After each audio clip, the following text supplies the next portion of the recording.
যে জিয়াউর রহমানের আদর্শ মানি হল চাঁদাবাজি করা, খুন করা, অবৈধ দখল করা, জুলুম করা, অত্যাচার করা, অবিচার করা। এতদিন আমরা জানতাম জাহান্নামের আগুন এক জাহান্নামের আকা জাহান্নামকে খেয়ে ফেলে। এখন আমরা কি দেখছি? এক বিএনপি আর এক বিএমকে খেয়ে ফেলছে।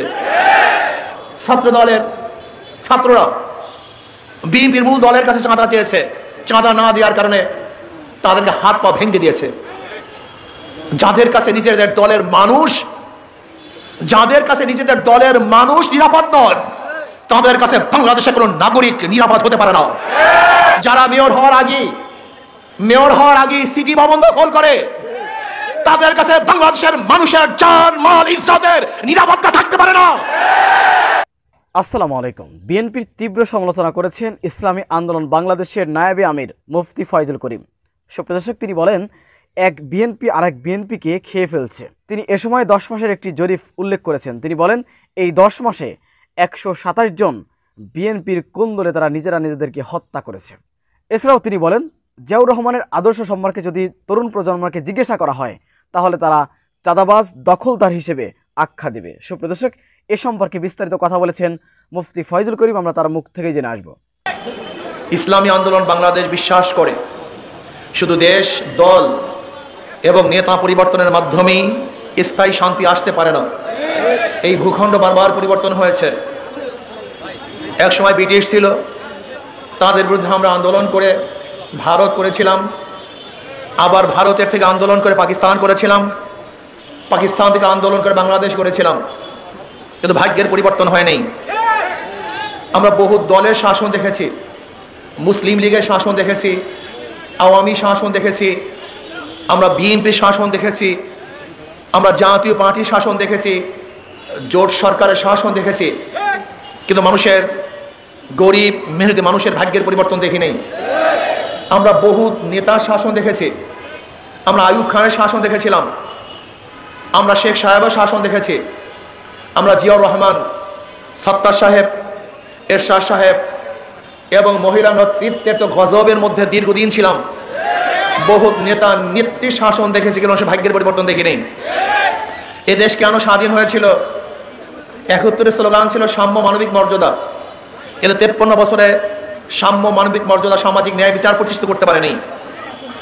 আবার 2024-এ ছাত্র জনতা ঐক্য বেঁধেছিল বৈষম্যের বিরুদ্ধে আন্দোলন, বৈষম্য থাকবে না, সাম্য মানবিক মর্যাদা, সামাজিক ন্যায় বিচার প্রতিষ্ঠিত হবে, প্রত্যেকটা মানুষের অধিকার প্রতিষ্ঠিত হবে। বাংলাদেশের কোনো গরিব না খেয়ে দুঃখিত মরবে না, বস্ত্রহীন কোনো গরিব থাকবে না, চিকিৎসাহীন কোনো মানুষ মরবে না। প্রত্যেকটা গরিব ছাত্র যেন সরকারি খরচে উচ্চশিক্ষায় শিক্ষিত হতে পারে, প্রত্যেকটা মা বোন যেন ইজ্জত এবং আবরু নিয়ে বসবাস করতে পারে। আমাদের বাংলাদেশের প্রত্যেকটা গরিব শ্রমিক জনতা দরিদ্র সীমার উপরে চলে যেতে পারে, যেখানে থাকবে না জুলুম, অত্যাচার, অবিচার, ধর্ষণ, খুন, যেখানে ন্যায় বিচার প্রতিষ্ঠিত হবে। আমাদের বাংলাদেশের প্রত্যেকটা নাগরিক খোলা আকাশের নিচে থাকবে না, সুন্দর থাকার বসবাস্থান হবে।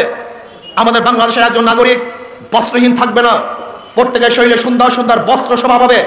বাংলাদেশের কোনো মানুষ তারা চিকিৎসাহীন থাকবে না, গরিবদের জন্য সুন্দর সুন্দর চিকিৎসার ব্যবস্থা হবে। আজকে বাংলাদেশের যে মেধা সম্পন্ন ছাত্রগুলি আছে, ছাত্রীদেরকে সরকারি খরচে বিদেশে উচ্চ শিক্ষায় শিক্ষিত করার ব্যবস্থা হবে, যেখানে থাকবে না চাঁদাবাজি, যেখানে থাকবে দুর্নীতি, অত্যাচার, অবিচার, যেখানে নির্বিচারে খুন হবে না, হত্যা হবে না, ধর্ষিত হবে না কোনো মানুষ, যেখানে মানুষের বাক শক্তির অধিকার থাকবে, প্রত্যেকটা মানুষ জীবন নিয়ে আনন্দ উৎসাহের সাথে বসবাস করতে পারবে। এরকম বাংলাদেশ করার জন্য আপনাদের এই রংপুরের আবু সাইদ বুক পেতে দিয়েছিল। বুকের মধ্যে আমরা মানুষের বৈষম্য দূর করতে চাই, মানুষের অধিকার ফিরিয়ে দিতে চাই, চাঁদাবাজ থাকবে না। কিন্তু আমরা কি দেখেছি? আজকে 5ই আগস্টের পরে এই পর্যন্ত শুধু বিএনপিদের মধ্যে অবৈধ হত্যা হয়েছে 127-এর উপরে। শুধু বিএনপিকে হত্যা করেছে 127-এর উপরে। এতদিন আমরা জানতাম জাহান্নামের আগুন এক জাহান্নামের আকা জাহান্নামকে খেয়ে ফেলে। এখন আমরা কি দেখছি? এক বিএনপি আর এক বিএমকে খেয়ে ফেলছে। শুধু কি তাই? ছাত্র দলের ছাত্ররা বিএনপির মূল দলের কাছে চাঁদা চেয়েছে, চাঁদা না দেওয়ার কারণে তাদেরকে হাত পা ভেঙে দিয়েছে। যাদের কাছে নিজেদের দলের মানুষ নিরাপদ নয়, তাদের কাছে বাংলাদেশের কোনো নাগরিক নিরাপদ হতে পারে না। যেই দলের এক দল আর এক দলকে, এক সংগঠন তার অঙ্গ সংগঠনে চাঁদা দিতে হয়, সেই দলের কাছে বাংলাদেশের কোনো ব্যবসায়ী নিরাপদ থাকতে পারে না। যেই দলের মানুষ মানুষকে খুন করে, সেই দলের কাছে বাংলাদেশের কোনো মানুষের জান মালের নিরাপত্তা থাকতে পারে না। যেই দল কাউন্সিল করতে পারে না, নিজেদেরকে সংরক্ষণ করতে পারে না, নিজেদের মধ্যে শিষ্টাচার শৃঙ্খলা ঠিক রাখতে পারে না, তাদের মাধ্যমে বাংলাদেশের কোনো অবস্থাতেই শৃঙ্খলাবদ্ধ হতে পারে না। যারা নিজেরাই ঘোষণা দেয়, যদি নির্বাচনের তারিখ ঘোষণা করো তো করো, আমরাই ঘোষণা করব, যারা নিজেরা আইন তুলে নেয়, তাদের মাধ্যমে এদেশের আইন নিরাপদ থাকতে পারে না। যারা মেয়র হওয়ার আগে সিটি ভবন দখল করে, তাদের কাছে বাংলাদেশের মানুষের জান মাল ইজ্জতের নিরাপত্তা থাকতে পারে না। না, এদেরকে আর বাংলাদেশের মানুষ কোনো অবস্থাতেই গ্রহণ করবে না। অনেকেই ভাবছেন আগামীতে অমুক দল ক্ষমতা আসবে, গুড়ে বালি। আপনি কি জানেন বাংলাদেশের নতুন ভোটাররা, প্রায় 38% ভোটাররা ধানের শীষ কি জিনিস জানিই না। জিয়াউর রহমান সাহেবের আদর্শ এদেশের মানুষ শুনতে চায় না। যখনই নতুন ভোটারের কাছে জিয়াউর রহমান সাহেবের আদর্শ কথা বলা হবে, তখন তারা জিয়াউর রহমানের আদর্শ কি বলবে? যে জিয়াউর রহমানের আদর্শ মানে হল চাঁদাবাজি করা, খুন করা, অবৈধ দখল করা, জুলুম করা, অত্যাচার করা, অবিচার করা। আপনারা কি দেখেছেন? পত্রিকায় দেখেছেন, বক্তব্য শুনেছেন। ইশাক সাহেবের ওকিলরা, বিচারক বলেছেন, যদি ইশাকের পক্ষে রায় দেন তো ওখানে থাকবেন, বসবেন, রায় না দিলে ওখানে বসতে পারবেন না। যারা জোর করে নিজেদের পক্ষে রায় নিয়ে আসে, তাদের মাধ্যমে দেশের বিচারালয় কোনোদিন নিরাপদ থাকতে পারে না। ভাইরা আমার, আপনারা কি চান? কত রক্ত দিবেন? আবু সাইদ কতবার জন্ম নেবে? আমরা অবৈধ সরকারকে ক্ষমতা আনার জন্য, অবৈধ ব্যক্তিদেরকে, চাঁদাবাজদেরকে ক্ষমতা আনার জন্য আর এক ফোঁটা রক্ত ঝরাতে চাই না। আমরা দুর্নীতিবাজ চাঁদাবাজদেরকে আর ক্ষমতায় দেখতে চাই না। আমরা কি চাই? ইনসাফগার, আল্লাহ ভীরু, আদর্শবান, ন্যায় নীতিবান, যারা নিজেরও চাঁদাবাজি করে না, তাদের মাধ্যমে চাঁদাবাজি বন্ধ হওয়া সম্ভব। যারা দুর্নীতি করে না, তাদের মাধ্যমে দুর্নীতি বন্ধ হওয়া সম্ভব। যাদের হাতের মধ্যে অবৈধ খুনের রক্ত নাই, তাদের মাধ্যমে দেশের অবৈধ খুন বন্ধ হওয়া সম্ভব। যারা ধর্ষণ করে না, ইফটিজিং করে না, তাদের মাধ্যমে আমাদের মা বোনদের নিরাপত্তা সম্ভব। কিন্তু যাদের মাধ্যমে এদেশের মানুষ অবিচার অত্যাচারিত হয়, তাদের মাধ্যমে এদেশের মানুষের জুলুম অত্যাচার বন্ধ হওয়ার কোনোদিন সম্ভব না। আমি বারবার একটা কথা বলতে চাই, ওদের কথার মধ্যে এবং মার্কার মধ্যে ধোঁকাবাজি। ধানের শীষ গরিবদের মার্কা, ধান কাটে কারা? গরিবরা। কিন্তু যারা ধানের শীষ নির্বাচন করে, তারা ধান কাটতে পারে না। নৌকা চালায় কারা? গরিবরা, গরিবদের প্রতীক। কিন্তু যারা নৌকা মার্কা নির্বাচন করে, তারা নৌকা চালাতে পারে না। নাঙ্গল কাদের প্রতীক? কিন্তু যারা নির্বাচন করে, তারা নাঙ্গল বইতে পারে না। কুঠার কাদের প্রতীক? গরিবদের। কিন্তু যারা কুঠা দিয়ে নির্বাচন করে, তারা কাঠ কাটতে পারে না। গরুর গাড়ি কাদের প্রতীক? গরিবদের। কিন্তু যারা গরুর গাড়িতে নির্বাচন করে, তারা গরুর গাড়িতে চালাতে, তার মানে কি? ওদের কথার সাথে মার্কার সাথে ধোঁকাবাজি আছে। ওরা গরিবদেরকে ধোঁকা দেয়। ইসলামী আন্দোলন বাংলাদেশের মার্কা কি? হাত পাখা। যে নির্বাচন করে সেও চালাতে পারে, যারা করে তারাও চালাতে পারে। কারেন্ট ফেল করে, কিন্তু হাত পাখা ফেল করে না। ধানের শীষ বুকি নিয়ে কেউ ঘুমায় না, নাঙ্গল বুকি নিয়ে কেউ ঘুমায় না, নৌকা বুকে নিয়ে, কলিজার উপরে নিয়ে কেউ ঘুমায় না। কিন্তু হাত পাখা এমন এক প্রতীক, ঘুমের সময় বুকের উপরে থাকে, কলিজার উপরে থাকে। অর্থাৎ হাত পাখা শান্তি। ইসলামী আন্দোলনের শুরু তো ইসলাম মানে শান্তি। কি বুঝলেন? যাদের নামে শুরু তো শান্তি, পত্রিকাও শান্তি, নেতার মধ্যেও শান্তি, আদর্শের মধ্যেও শান্তি, নীতির মধ্যেও শান্তি, এরা ক্ষমতায় আসলে দেশের মানুষ শান্তিতে বসবাস করতে পারবে। কতদিন ধোঁকা খেতে চান? আমি দেখছি বড় সমস্যা কোথায়। যারা গাঁজাখোর, এরকম এক ব্যক্তি প্রশ্ন করেছে, হুজুর ইসলাম যদি ক্ষমতা আসে, আমার গাঁজার অবস্থা কি হবে? বেচারা নিশাগ্রস্ত, বলতেই পারে। আমি বললাম, টেনশনের কোনো কারণ নাই। তুমি কি মসজিদে গিয়ে গাঁজা সেবন করতে পারবা? বলে না হুজুর, কেন? পরিবেশ নেই। আমি বলি, ইসলাম যদি ক্ষমতা আসে, বাংলাদেশে এমন পরিবেশ সৃষ্টি হবে যেখানে তুমি গাঁজা সেবন করতে পারবা না। আমাদের বড় সমস্যা কি? যারা দাড়ি কাটে, তারা মনে করে ইসলাম আসলে মনে হয় আমাকে জোর করে দাড়ি রাখতে বাধ্য করবে। যারা বেপরদা মহিলারা, তারা ভাবে কি ইসলাম আসলে আমাকে প্যাকেট করা হবে। যারা অবৈধ কাজের সাথে লিপ্ত, তারা ভাবে ইসলাম আসলে আমি কাজই করতে পারবো না। আসলে না। আপনি কেন বুঝতেছেন না? এখানে হাজারো মানুষ আছেন, এর মধ্যে অনেক মানুষ আছে না যারা ধূমপান করেন? একজনও কি নাই? তো এখন ধূমপান করেন না কেন? কথা বলেন না কেন? কেন ধূমপান করতেছেন না? আমরা যতক্ষণ এখানে আসেন একবার কি মনে চাইছে আপনি ধূমপান করি? কেন? পরিবেশ পরিবেশ আপনাকে কখন ভুলিয়ে দিছে আপনার নিজেরও মনে নেই। ইসলাম যদি বাংলাদেশের ক্ষমতা আসে মানে পরিবেশ সৃষ্টি হবে।